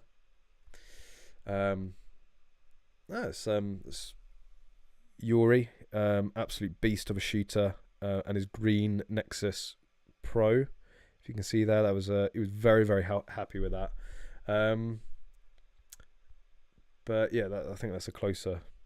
So it's an EOS P100. It's a Formiga P100. It's an SLS printer. And we are fortunate enough to have our own one. So that's the picture I've just shown you. That is our own machine. It's still in the process of being commissioned and up and running. They're not particularly cheap to commission, and we need to buy all the ancillaries for it and additional bits. But at the moment, it's another supplier that uses the same machines for us. But the plan is to have our own machine up and running as soon as possible, and then it brings in so much of the production in-house. It will literally be, apart from raw materials, like the majority, like 80% of all the products we sell will be produced and manufactured in-house, which gives us greater control. It also makes other products more viable. There's a whole list of products that we wanted to do before, but they're just not viable using a third party to do it. So once our own machine is up and running, you'll see a whole spate of new products come out from Magload. So yeah, it's an SLS printer, so it's a selective laser sinterite printer.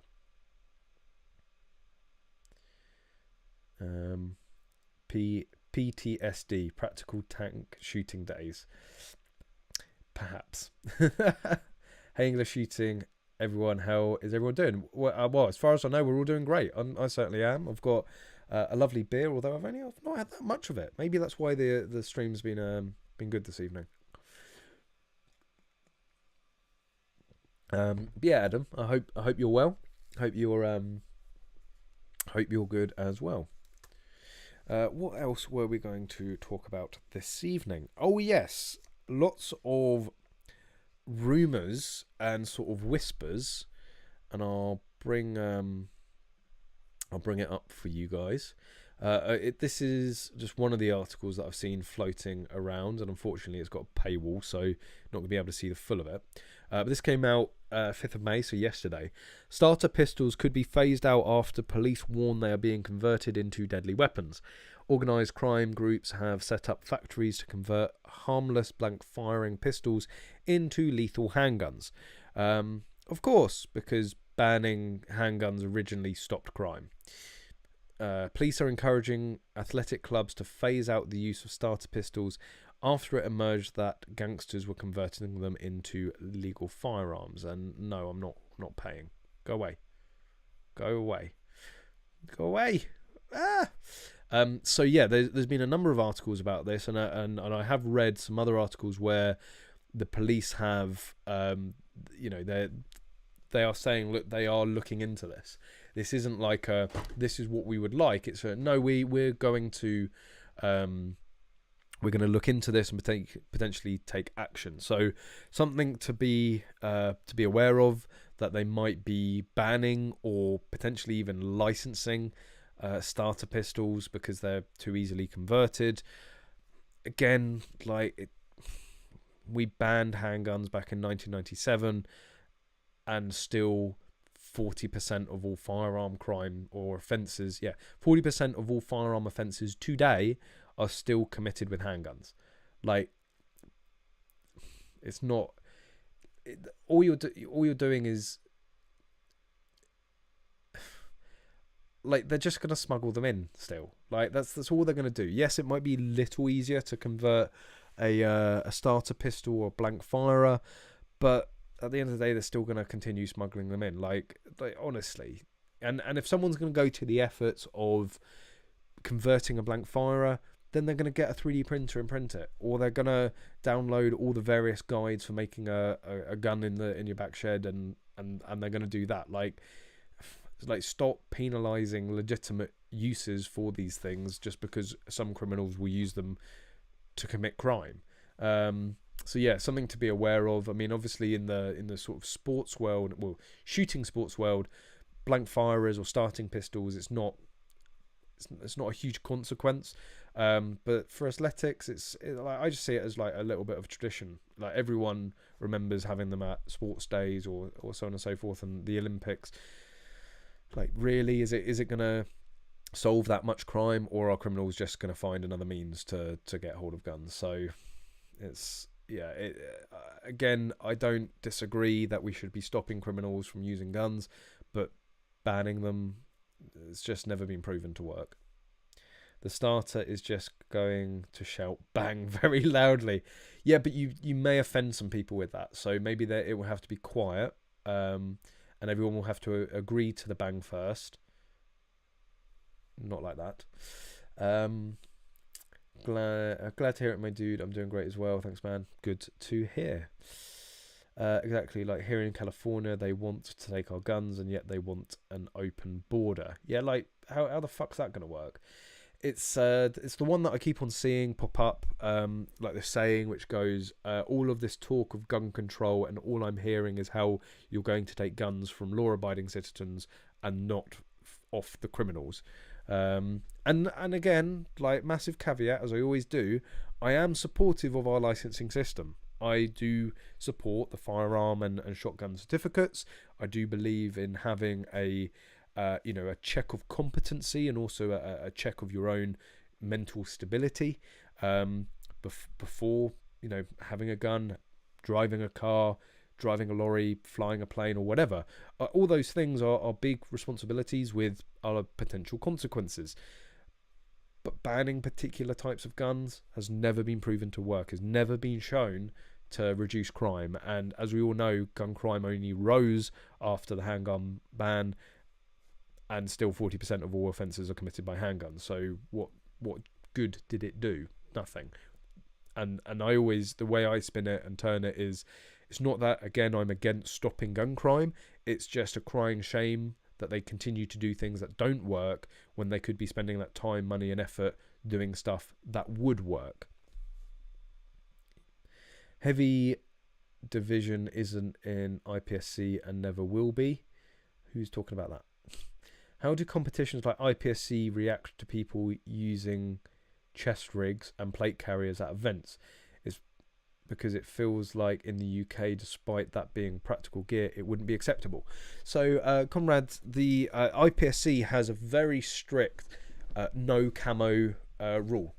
So you cannot, you're not even like allowed to be on the range wearing camo. Some people's guns get away with it because you buy, it has a camo print on it, but certainly you as the competitor is not allowed to wear camo whilst competing, and they do this to make it look less military, because it's not military, and it makes it look more sportsmanlike. It makes it look more official, which it is. It's an internationally recognized sport which has observer status from the Olympic Committee.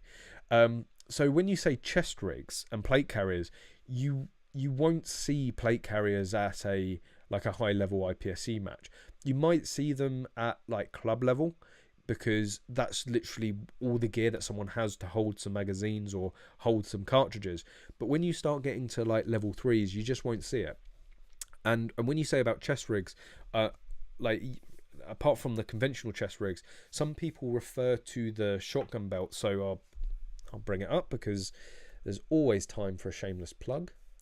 So obviously at Magload we sell practical shooting gear for IPSC and 3-gun, and this is the belt. So this is our IPSC belt and a shotgun belt, and a lot of people, so you can see it's quite thick and chunky, and it doesn't go around your waist, it goes around your belly button. And this is when, just FYI, if anybody wants one of these, the point you measure isn't your waist, it's around your belly button, just to make things easier. Some people get the wrong sizes. It goes around your stomach, and these sometimes get referred to as chest rigs. and IPSC hate it. They absolutely hate the UK PSA and IPSC hate when people call these chest rigs because of the connotations of that. These are belts, or they are shotgun rigs, or they are caddy rigs, or like chest rig is just, let's not use that terminology or use that phrase, but this is a proper practical shotgun IPSC belt. So this is what you will see like the top shooters using. Well, actually, it's what you will see the world champions using, because Jarkko Laukia, the current standard shotgun world champion, uses our kit, and we're very honoured to have him as part of the team. Actually, I can, instead of just waffling, I can show you. There, it looks familiar. So oh no, he's got some. I thought he had a rifle then. This obviously predates when we partnered, but you can see, he's got a belt, a shotgun belt there. Ben shoots open, so he's not gonna be wearing one. Vitali, again, is not actually wearing our belt, but that is a Nexus. I think that's a Nexus. I don't think that's the Pro that he's got now. Lucas, he's wearing our belt there. He's a real skinny lad. He's like the main reason we have a small size of the belt. But you can't really make it up. John's a good photo, so you can see he's wearing one of our belts. You can see again it's round the belly button, not actually sort of round the waist. Actually, I would say in a way that might be lower than where most people wear it. But these are the proper IPSC belts. Lewis, again, he's wearing it. Again, he's actually wearing it around his waist. So is Florence. Why is no one wearing their belts correctly? But you can see, you get the general idea. That's the general setup of the belts. Okay, very different to like a 3-gun belt. So what is an IPSC 2-part belt, which Magload also sells here with the Stiffy. Thank you. So this is what you've probably seen. Certainly if people are using rifle or shooting rifle or handgun, you'll have a 2-part belt. For open shooters and shotgun, they use a 2-part belt because they're using magazine holsters and obviously magazines because they're in open. But for 3-gun as well, this is what you will typically see. So a 2-part belt with loads of different attachments for loads of different gear.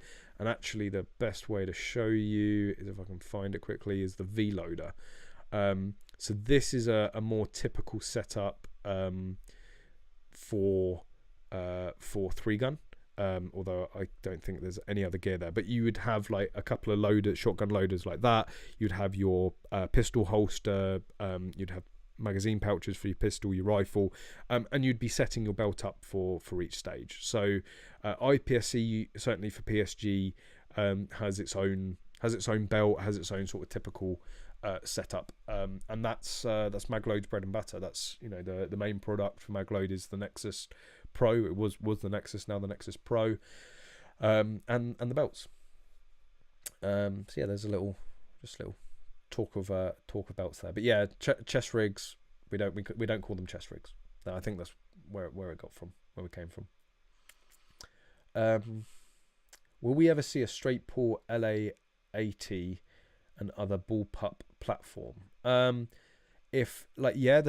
has been talks of a lot of people doing that over the years. The thing is, it's a very limited market. To do, just for the UK market, it's very specialist, and there's a lot of investment required for not a huge market. So a lot of things never really got off the ground, unfortunately.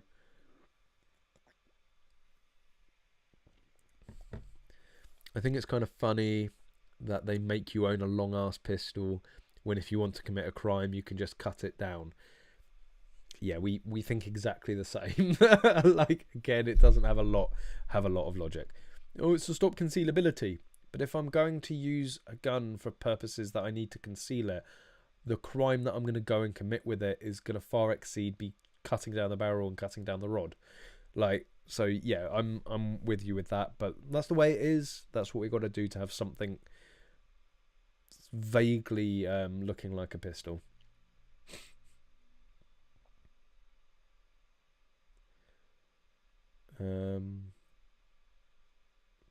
Damn, I don't think I have a single piece of kit you could use at IPSC.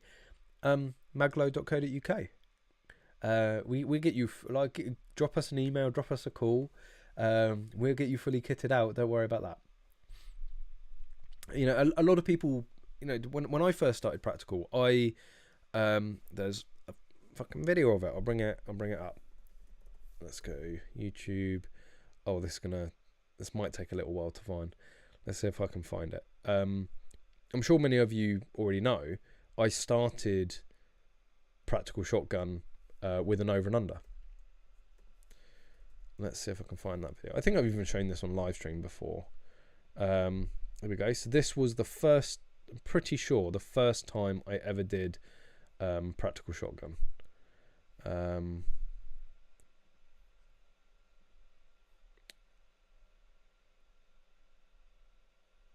So that's actually Alex Florence shooting his SXP, I think it is. So yeah, practical shotgun with an over and under. So anyone that says, oh, I don't have the gear to do practical shotgun, I'm loading from a clay pouch, a Beretta clay pouch, and using an over and under. Like, so don't ever tell me you don't have, like, you can't go and shoot a match because you haven't got the right gear, right? This is like the pinnacle of not having the right gear. And it's still one of the best days shooting I ever had, because I'd never done practical before, and it was so new and so different, and I was just like a little kid.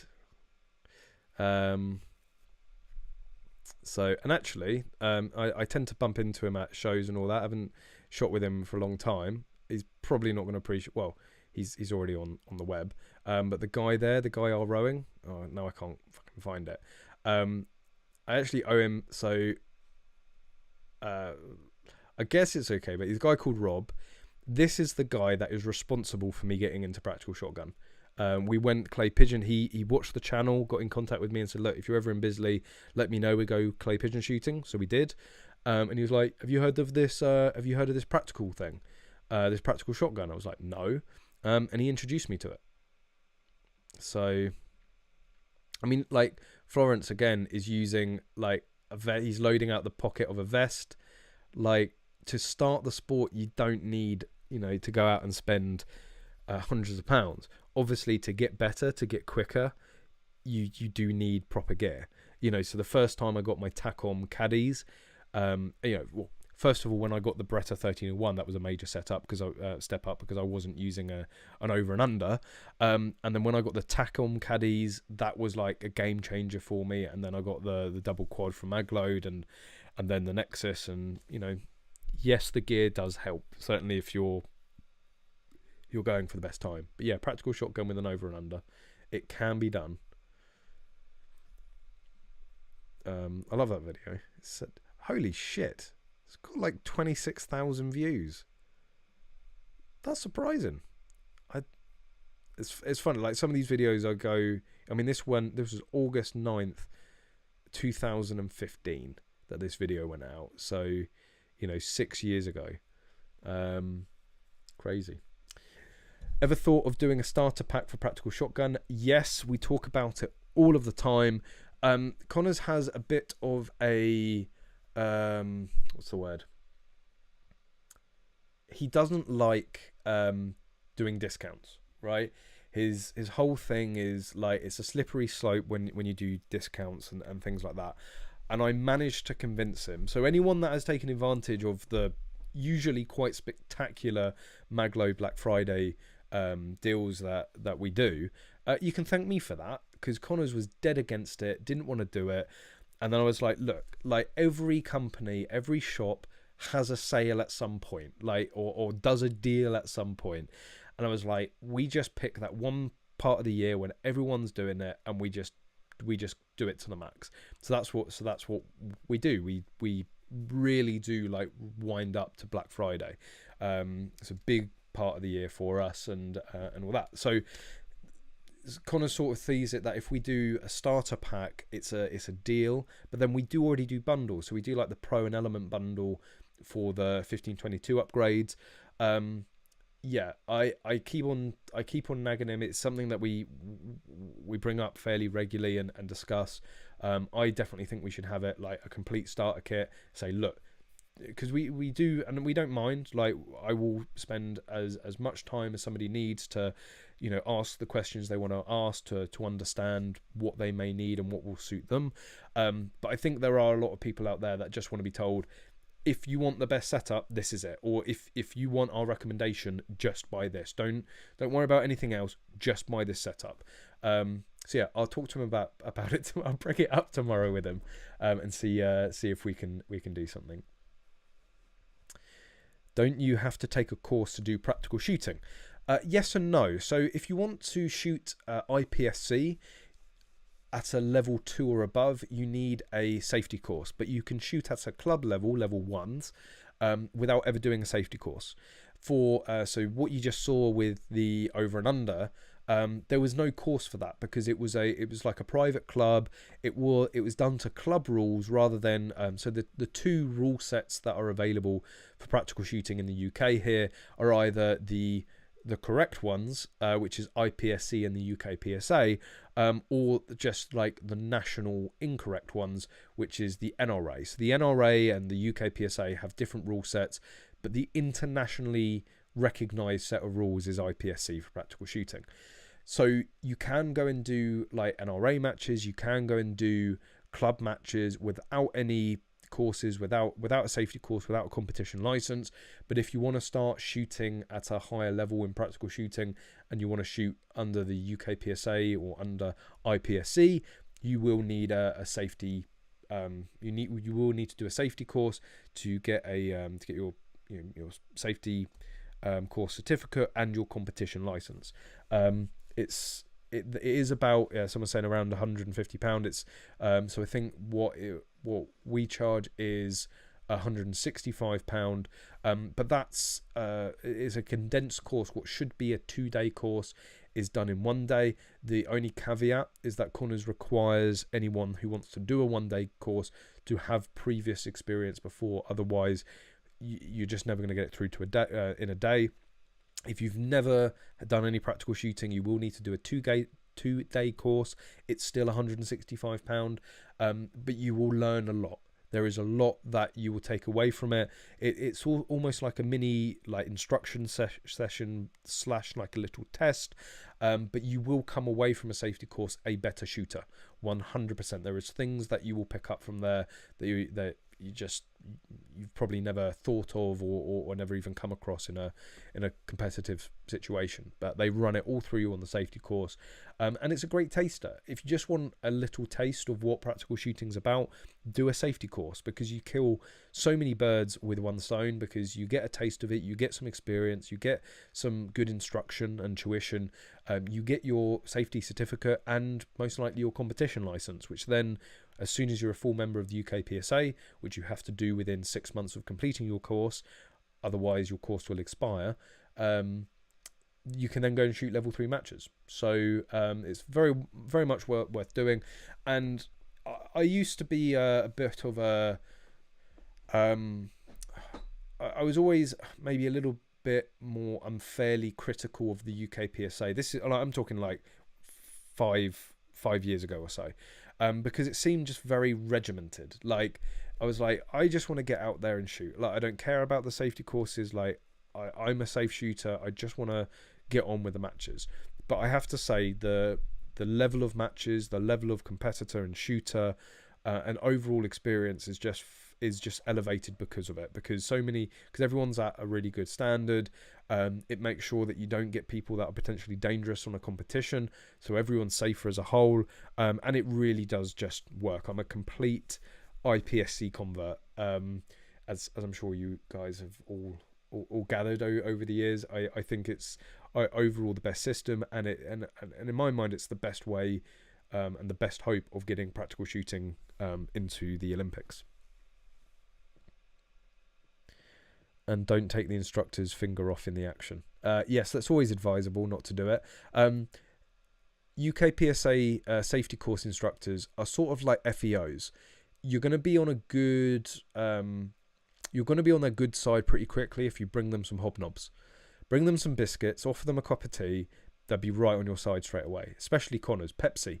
Bring in Pepsi and biltong, you will have the best day ever because they'll be happy all day.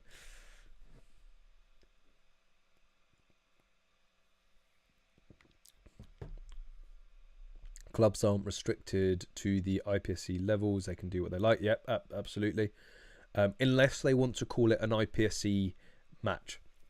So if they want to have it sanctioned, they have to do it by IPSC rules.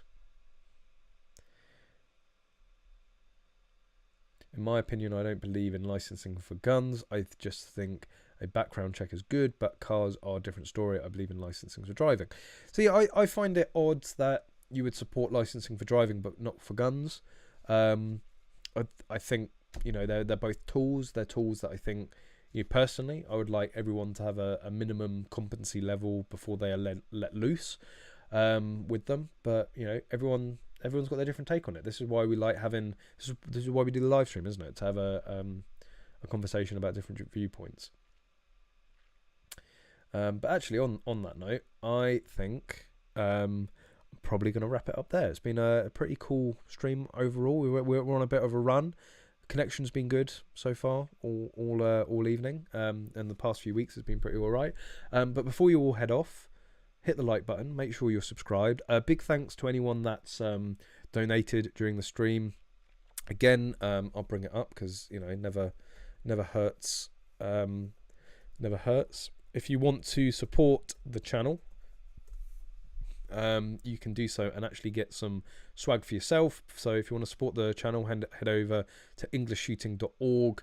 You can pick up some swag and some merch. I am trying to get some more on there as soon as possible. But yeah, you can support the channel and get some cool swag as well. But there we go, guys. Thanks again. It's well, I think it's an evening of thanks. Thanks for the support. Thanks for all you guys coming out and hanging out this evening. Thanks for everyone that's helped the channel hit 30,000 subscribers, which is pretty cool. But yeah, I hope you've all had a nice evening. I hope you've enjoyed the stream. If you've just joined us, never fear, because you can watch the whole thing back if you want. Even I think as soon as the live stream's ended, you can go back and watch it. But yeah, it's been a good one. I wish you all the best. Have a good weekend. Obviously, we're just about to have the weekend. Hopefully, the weather gets a little bit better here. It's been a little bit wet and miserable, and sleet and snow in some areas of the country. But yeah, same place, same time, half 7 next Thursday. We'll see you there for the live stream. Couple of videos coming out. I am doing a video in the work of force reset triggers, assessing suitability. A lot of people ask about how you gather your own suitability for a firearm certificate, and I've done some research on that. And I'm also working on the Yeevely Ely speed stills. There will be a video coming out on that soon. I just need to finish editing it and get it over to Ian at Yeevely so that you can have a watch through and okay it. But there we go, guys. Again, big thanks. Really hope you've enjoyed it. Keep an eye out for the videos coming out this week, and I'll see you next week. Well, more importantly, I hope to see you soon.